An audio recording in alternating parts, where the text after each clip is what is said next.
Good evening, everyone, and welcome to yet another episode on India and Africa by the African Center of India. And today it's an important day. We are celebrating International Day of South-South Cooperation.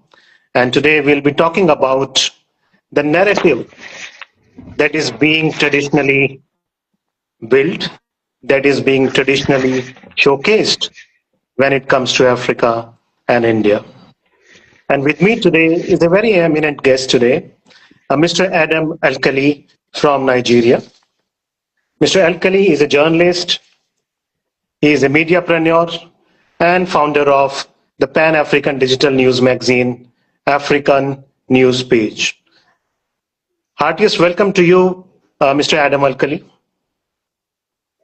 Thank you, Rao. It's my pleasure being on your show today. Thank you for taking out time and joining us today on this extremely important issue that we are going to discuss today. September 12th, as we know, is celebrated by United Nations as the International South-South Cooperation Day. Very important day when it comes to both India and Africa. And from last several years, there have been an increasing discussion about Global South and about South-South cooperation and about India and Africa particularly working together towards, cooperated development and all. So a lot of issues are there which are of concern to India and Africa. And if I put it in another context, Mr. Alqali, traditionally the narratives that we have seen about Global South and particularly about Africa, that has been through a Western lens. The stories that have been created and the stories that have been disseminated, the stories that have been transmitted over generations have been done through a different kind of perspective, which was not owned by Africans. So we'll talk about that today, and I'm sure it will be an enlightening session for all of us. To start with, what do you think and why do you think that most of the global narratives about Africa are still filtered through Western lenses? Do you agree with that? Yes, I completely agree with that, Rao. And I will start by saying that the reason why the situation is as it is has to do with the political economy of media ownership in the world. If you look at the media landscape all around in the world, it is dominated by Western-owned media conglomerates, news agencies, wire services, and even if you look at the social media, which has kind of democratized access to, the media space, is largely, owned and operated by Western, organizations and individuals. And this is the reason why today, like you've said, we have this kind of situation whereby the narratives, in terms of either it is not necessarily even India-Africa relations, but India-China relations, for example. Even though we are seeing increasingly efforts by many organizations to promote kind of, more balanced, nuanced narrative about Africa-China relations, we haven't seen much in terms of Africa-India relations.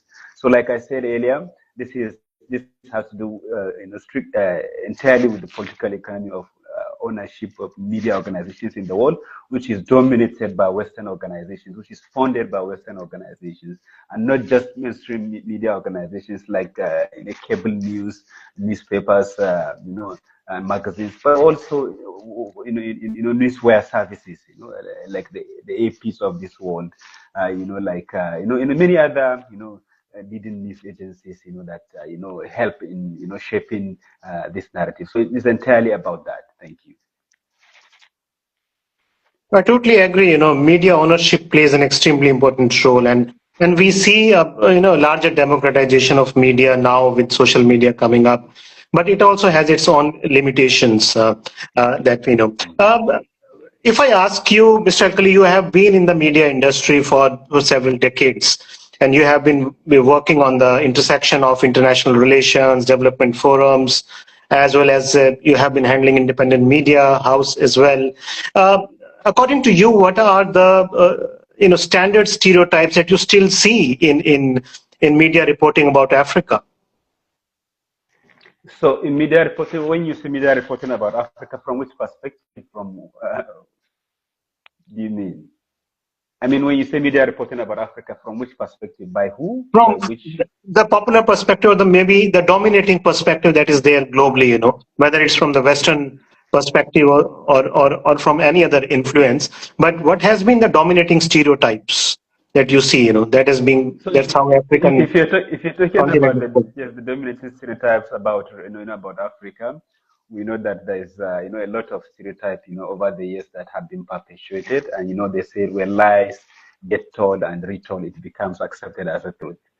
So you hear often stories about Africa, about poverty, about diseases, about famine, about conflict. These are the kind of dominant narratives we see in the media, when we know in reality that is not always the case. There's lots that is happening around the continent in terms of innovation. If you look at hubs like Lagos, like Nairobi, like Johannesburg, these are really imagine important hubs in terms of digital innovation, trade, and tech. But we don't often get to hear about this in the mainstream media. There are also many other important things that are happening in terms of trade. For example, the way that Africa has got what is called now the Africa Continental Free Trade Area, which seeks to create, a single market for the 1.3 billion or rather 1.4 billion people that call Africa home. These are very important milestones that the continent is achieving. There's also progress in terms of the area of entrepreneurship, a lot in the area of innovation, in the area of music. For example, the Nigerian music industry has taken, over the world. Anywhere you go, you travel, you see, Nigerian music being played everywhere. And then when these musicians go to perform in London, or in Paris, or in Los Angeles, the kind of audience they get, is overwhelming. So this is the other narrative about Africa that we don't tend to hear about, but which is actually the case. So there's more to this continent beyond poverty, beyond diseases, beyond famine, beyond conflicts. There's a lot of good things, positive development that is happening. Indeed, I believe Africa is rising and it will continue to rise. Okay. Very interesting information that you have shared, particularly about the cultural aspects of Africa, that are being, projected now from the African perspective. But in general, if I ask you, how can we move from narratives about Africa to narratives by Africa? How much influential role do you see that Africa-based journalists, Africa-based thinkers, and political leaders and intellectuals can play a role in the coming years when we're talking about the global South and South-South cooperation agenda? So indeed, African intellectuals, like you said, African innovators, African leaders, and this increasingly these days influencers, these days a category of people who are called influencers, whose space of operation is largely the social media, have a significant role to play, especially in the context of the new media. Now we have the social media where there's no gatekeeping, where everyone can easily, the cost for access is very cheap. It doesn't require a lot of technical expertise, to start something like what we are doing now, this Instagram Live. There are lots of these opportunities for Africans beyond those of us who call ourselves journalists, who operate in the media space, that can do to reshape and change this narrative. Indeed, if we don't do that, if we allow others to tell our story, they will tell them from their own perspective. So we must, as a matter of priority, begin to leverage. I always say this. I always believe that social media, or citizen journalism can never replace the mainstream journalism and mainstream media, because of the work, the value that mainstream media provides in terms of providing, fact-checked information in the age of disinformation, the idea of balance, partiality, factuality.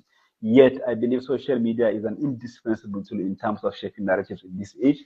And increasingly, we are seeing social media influencers who have reach that is beyond, much beyond well-funded media organizations. You find a social media influencer either on X or Instagram, where we are speaking from, or Facebook, with 10 million followers. That's a huge opportunity to shape narratives. So I think as Africans, who have got this kind of, Africans who operate in this space and have got this kind of, spaces and platforms should be deliberate in terms of promoting more balance and nuanced narrative about the continent, and not allow people from outside the continent,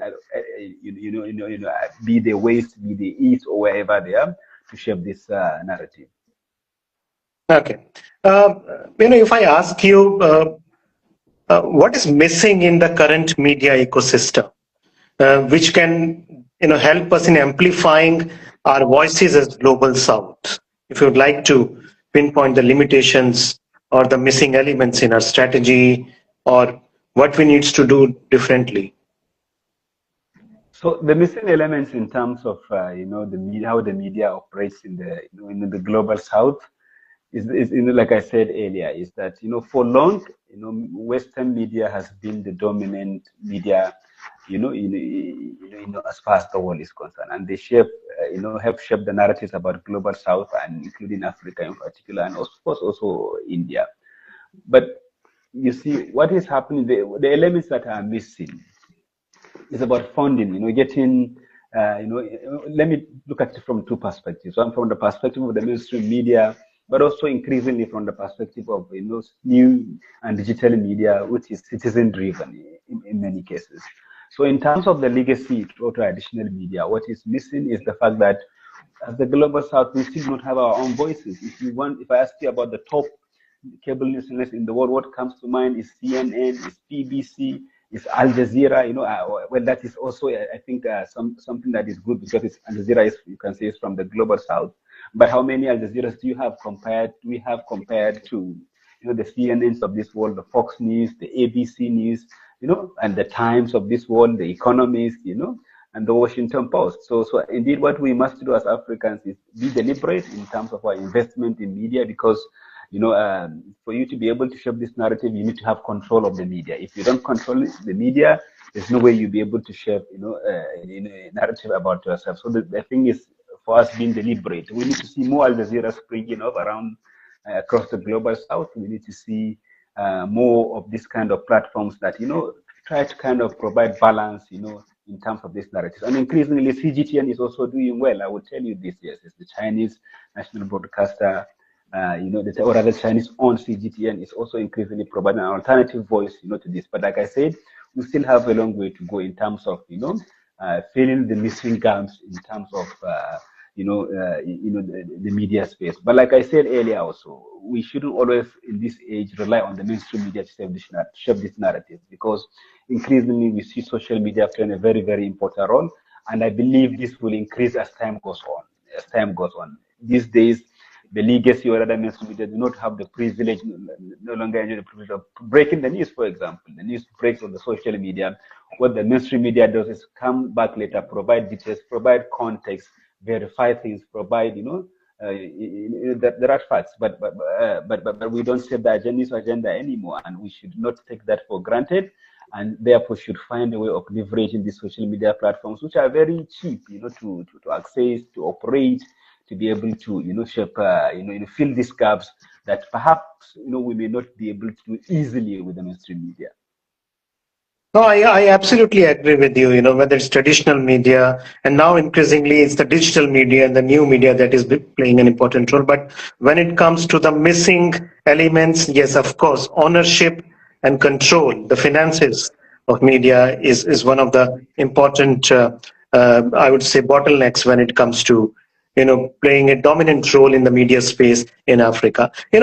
When we talk about these deficiencies or these missing elements, what comes in mind is in the last few years, Africa and India have come they've come very close in terms of diplomatic relations, and there have been diversification of economic relations as well.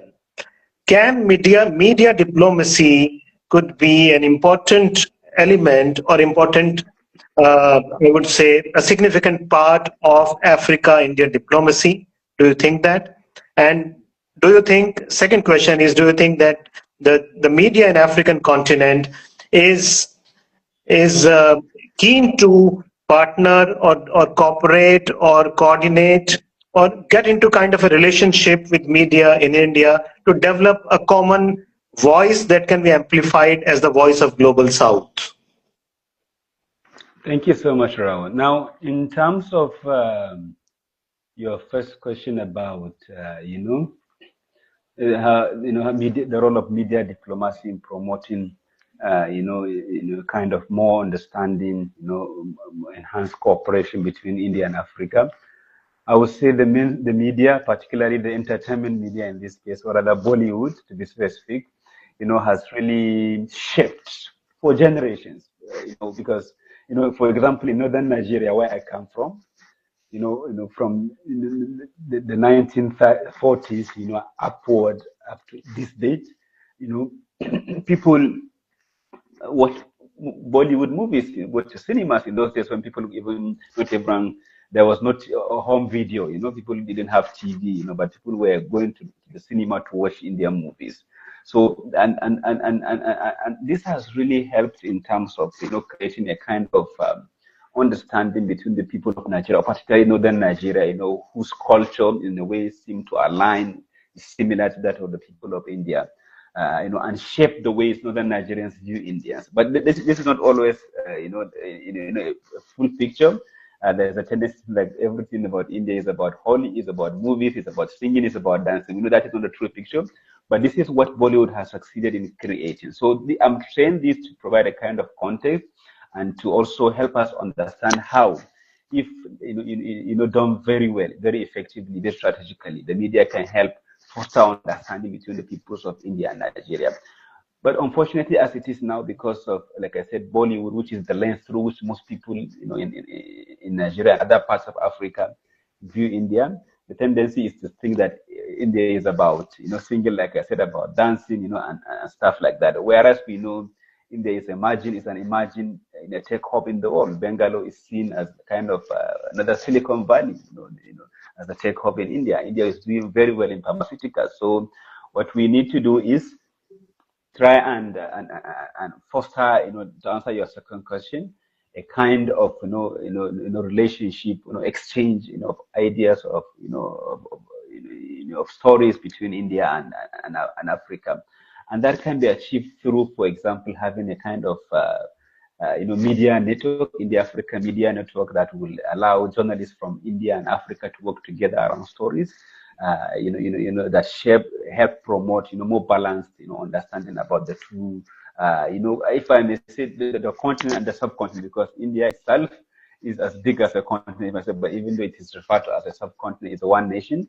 But indeed, like I said, we can leverage this, to fill in this gap that we have discussed earlier, and through also creation of exchange programs, for journalists from Africa to go to India, to live in India, to report about, the milestones, the progress that India has been making in the area of pharmaceuticals, in the area of technology, and what have you, and then vice versa. Also, Indian journalists coming to Africa, to provide a kind of full picture beyond, the dominant narratives that tend to dominate, the mainstream media, which is largely owned, like I said earlier, by Western individuals and Western organizations. So indeed, this could be the breakthrough for us of ensuring that there's more understanding, there's more balance, reporting of the two continents, which will increasingly help on, the two people, integrate to one another and be able to take advantage of the opportunities that,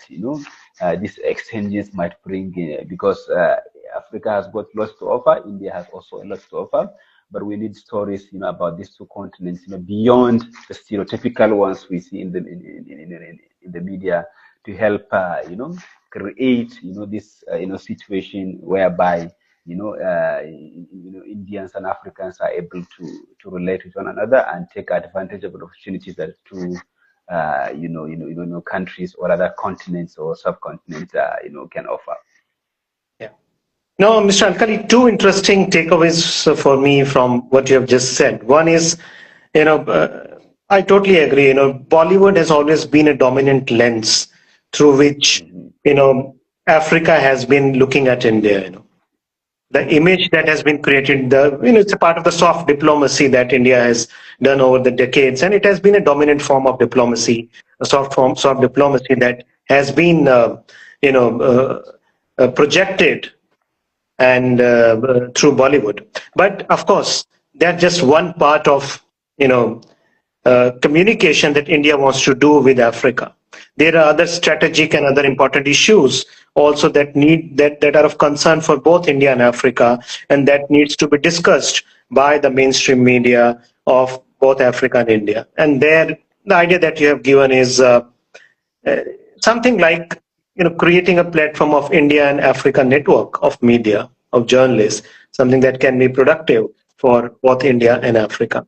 One question I can see from Mr. Gaurav that uh, you know any forum for Indian African journalists to connect. So currently, just said that currently there is no sustained forum that we have between Africa and India. But yes, there is a dire need to create something like India Africa media network that can talk about the issues, not only issues that are of African India relevance, but also issues that takes care the needs and requirements of the entire global south, and also amplify our common voice.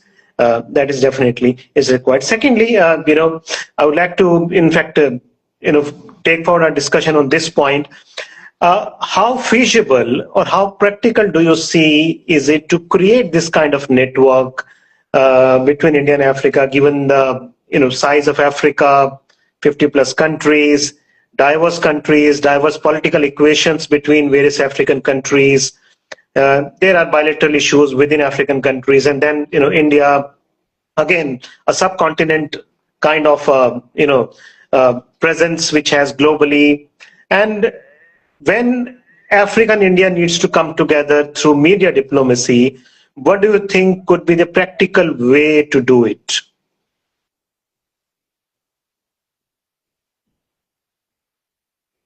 Mr. Alqali, we are not able to hear you. I think your microphone is off. Okay. Okay. Yeah. So thank you, Rao, for this question.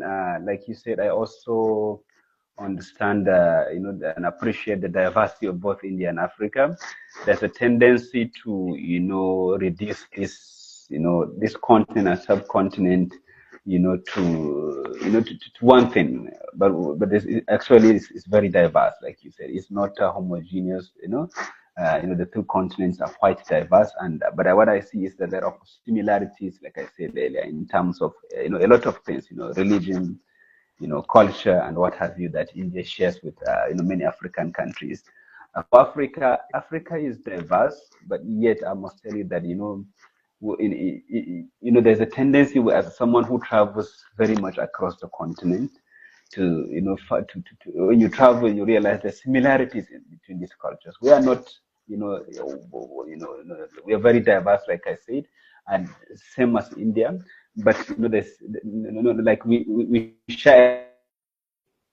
You get shocked sometimes when you travel to one part of the continent and you see a culture, a practice that is also obtainable where you come from. So indeed, the diversity should not be an inhibition; it shouldn't be a barrier. We can really leverage media diplomacy to foster more understanding, improved trade, and exchange of ideas and innovations between Africa and India. Like I said, both continents, have value to offer and have ideas that will benefit one another. It's just a matter of us, as a media, the media fraternity, making this a priority and, working towards ensuring there's more understanding, more cultural exchanges between these two continents. And that is the role that I see this, Africa-India media network can play by ensuring that, like I said earlier, there's a kind of, exchange of ideas, journalists, from Africa traveling to India, to report about, how India is progressing, in the areas of pharmaceuticals, in the area of innovation, in the area of technology. The same as, as journalists from India can come to Africa, to see how Africa is progressing in the area of improved, enhanced connectivity, enhanced trade, in the area of let's say entrepreneurship development, and also in the area of entertainment, because the Nollywood is it's like the the third biggest media in movie industry after after Hollywood and Bollywood. So I also see areas of collaboration in that area significantly. But like I said earlier, the media's role is central in this. If we play our role very well, we should be able to foster more mutual understanding, more cooperation between these two continents, and the larger framework of South-South cooperation, which we are celebrating today. No, of course. Mr. Alqali, if India needs to take a serious step towards creation of this kind of network of Indian and African journalists, what are your expectations and what would be the expectations of African media, if I would say, because you have worked pan-Africa? And so I can put this question to you. What are the expectations that Africa would have from India or Indian media, towards creating this kind of network, and why they would be keen to join it? I think the expectations for African media is, for a network like this is for it to be able to help, project better understanding of Africa in India, because like I said, the dominant media narratives have not always helped, the cause of Africa in India and other parts of the world, where Africa is seen as a continent of poverty, as a continent of diseases, as a continent of famine and conflicts. Which we accept, exists on the continent, but we know that is not the, dominant reality of life in Africa. So what African journalists would expect from this media network, if eventually created, is for it to be able to help, African journalists tell their own story, the true African story to the world, including to the people of India. And for that to become effective, there has to be deliberate, efforts to ensure that there's sustainability for that initiative. There's funding mechanism for that, and that it is to be funded through donations, by Africans and by Indians, or by individuals, not necessarily high net worth individuals, but also leveraging, foundations that operate in Africa, African foundations and Indian foundations that can provide some grants, to support that work, because that cannot, there's nothing, you can achieve any meaningful, exchange of ideas and stories without, a kind of support. I see this increasingly in the case of Africa-China relations. There are lots of organizations that are funding stories on China, Africa relations. We need to also see that happening in the case of Africa-India relations.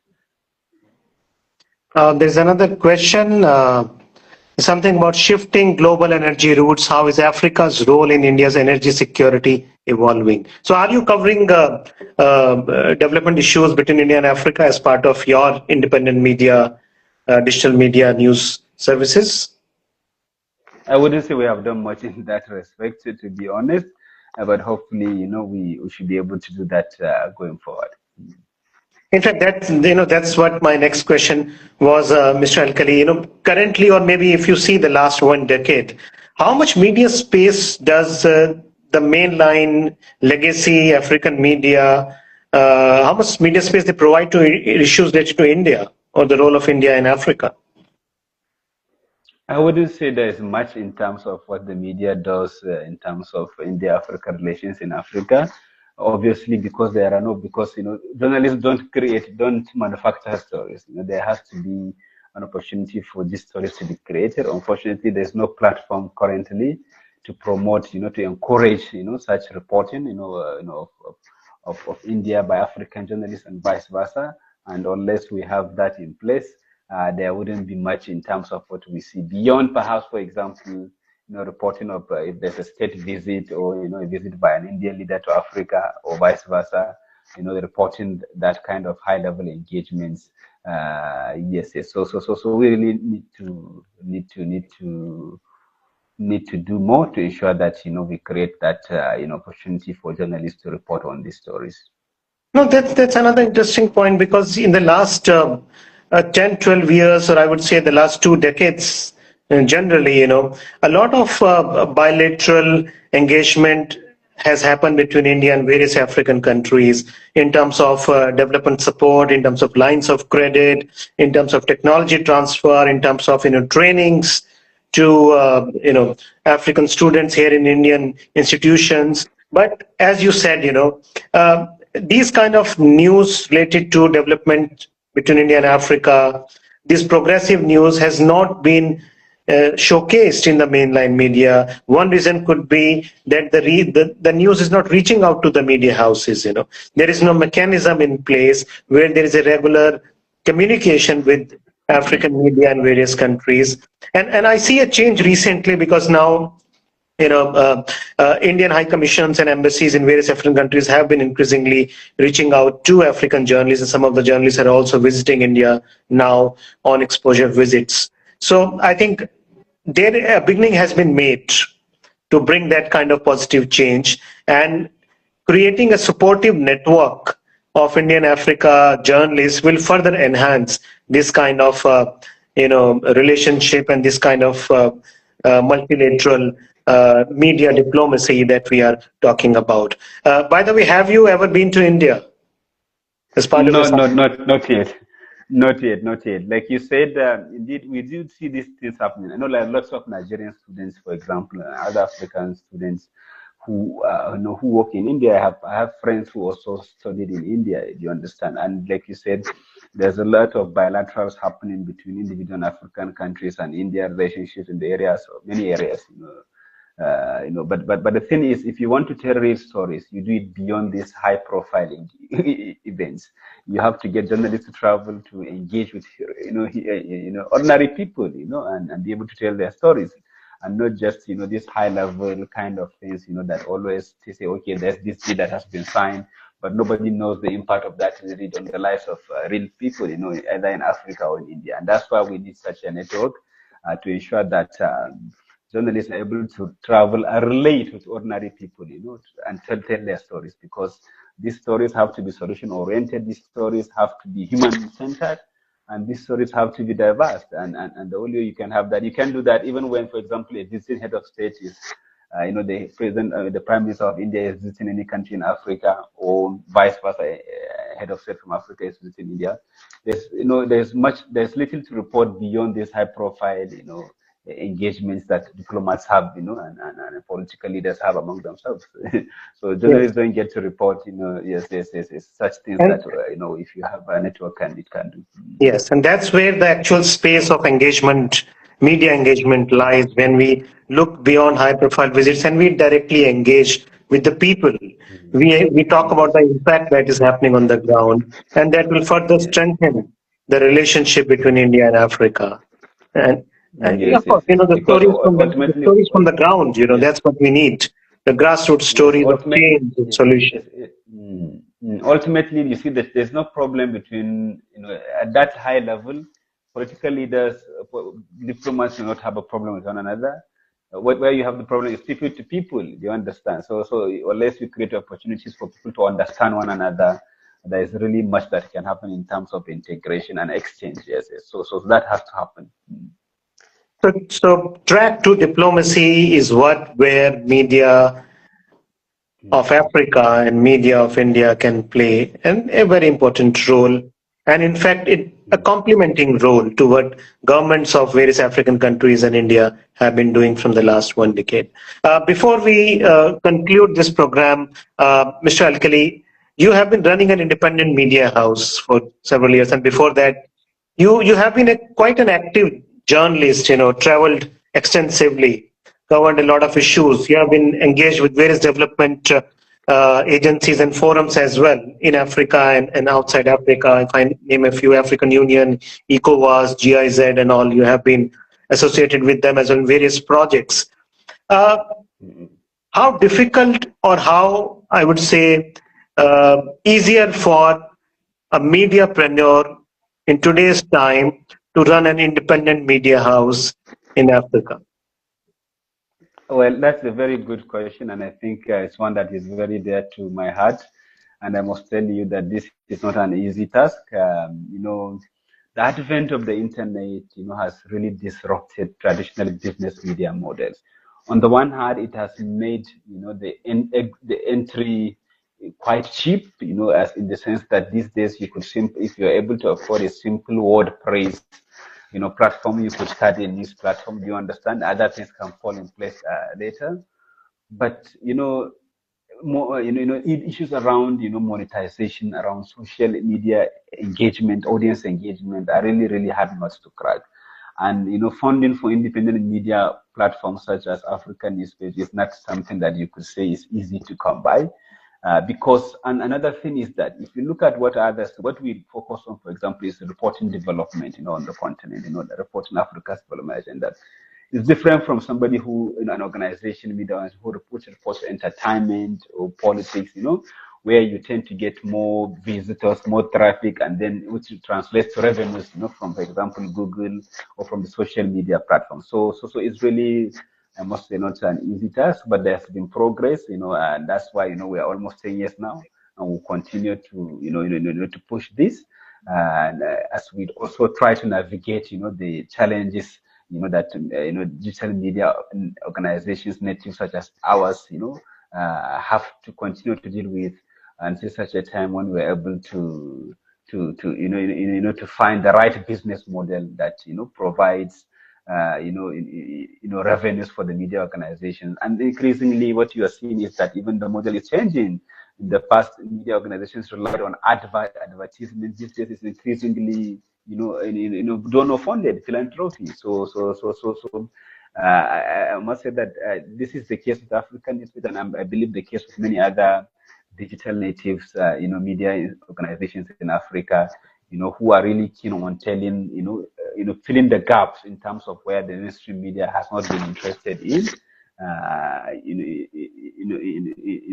To ensure that there's a kind of balance, and information out there to the public about these important policies. For example, I would say that we do a great deal of reporting about the Africa Continental Free Trade Area. So that's a new thing, that has already in place. About 24 out of 55 member states of the African Union are already part of it. As I speak to you from Algiers now, where we just finished the fourth Inter-African Trade Fair, which started, around 2018 and has been growing, in size, in business deals this year's, the deals, reached at the IATF and African Trade Fair were worth around $50 billion.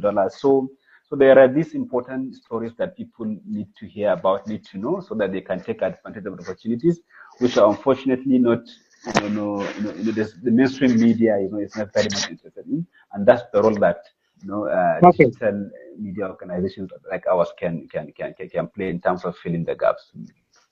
Okay.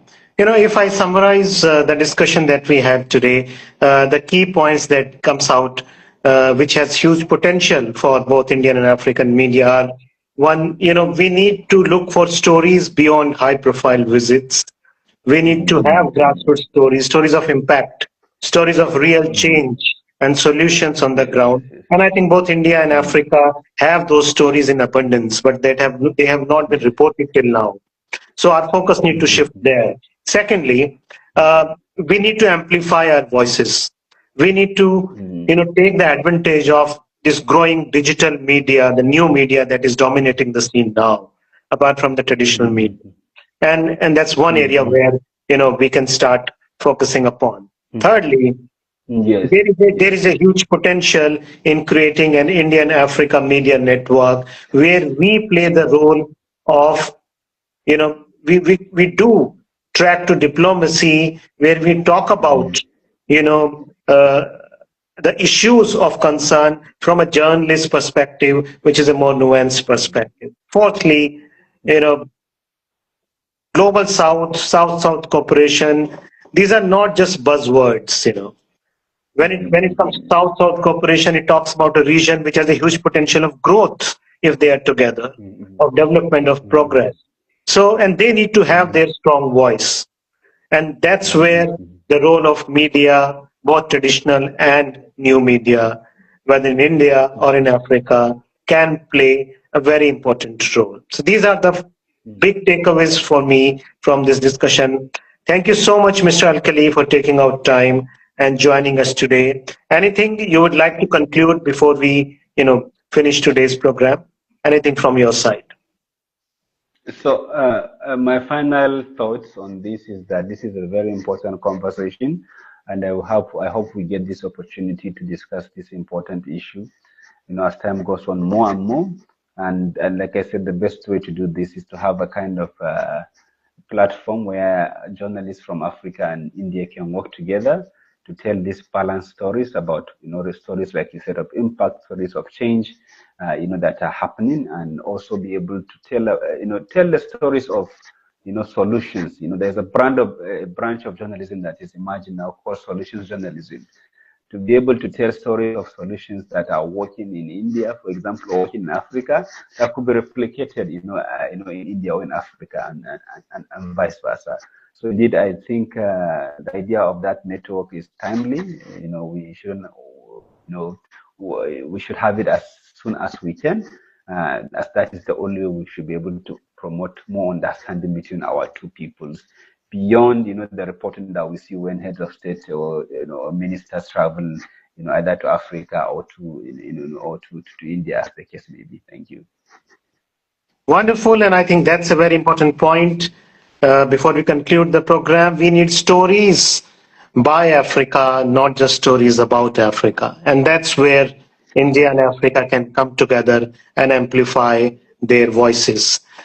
Thank you again, Mr. Alqali, for joining us today. We would like to conclude the program here.